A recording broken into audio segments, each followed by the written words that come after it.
40-50 இயர்ஸ்க்கு முன்னாலப்பா அப்பெல்லாம் பில்ஸ் கிடையாது, பில் போட மாட்டாங்க. நீ சாப்பிட்ட பொருளுக்கு என்ன ரேட் போட்டிருப்பாங்க போர்டில், அதை பார்த்து நீ போய் கரெக்டாக காசு கொடுத்துட்டு போயிட்டே இருக்க வேண்டியதுதான்.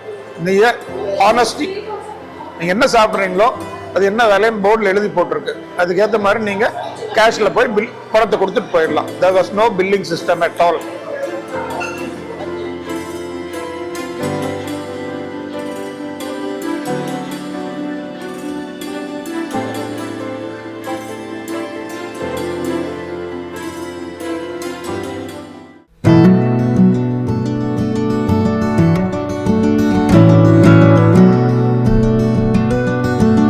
நீலஸ்வரூபன்.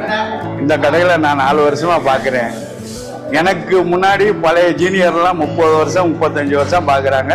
இந்த கடை வந்து ஓப்பன் 1938 பழைய கடை, பேர் மாறாமல் இன்னைக்கும் நல்ல சர்வீஸு, நல்ல கவனிப்பு, நல்ல இது இருக்கும். அதே மாதிரி ஃபுட்டில் வந்து எந்த கெமிக்கலும் கிடையாது. இது வரைக்கும் நம்ம கடையில் கெமிக்கல் நாங்களே தயார் பண்ணுற இதுதான் கொடுக்குறோமே ஒழிய வெளியில வாங்கி போடுறதில்ல. ஒரு 5% ஐட்டம் தான் வெளியில வாங்குறோம். அதே மாதிரி எங்க கடையில ஒரு பிளஸ் என்னன்னா பிரிட்ஜ் கிடையாது. பாலுக்கு மட்டும்தான் பிரிட்ஜ், வேற வாட்டர் பாட்டிலுக்கு எதுக்குமே பிரிட்ஜ் கிடையாது.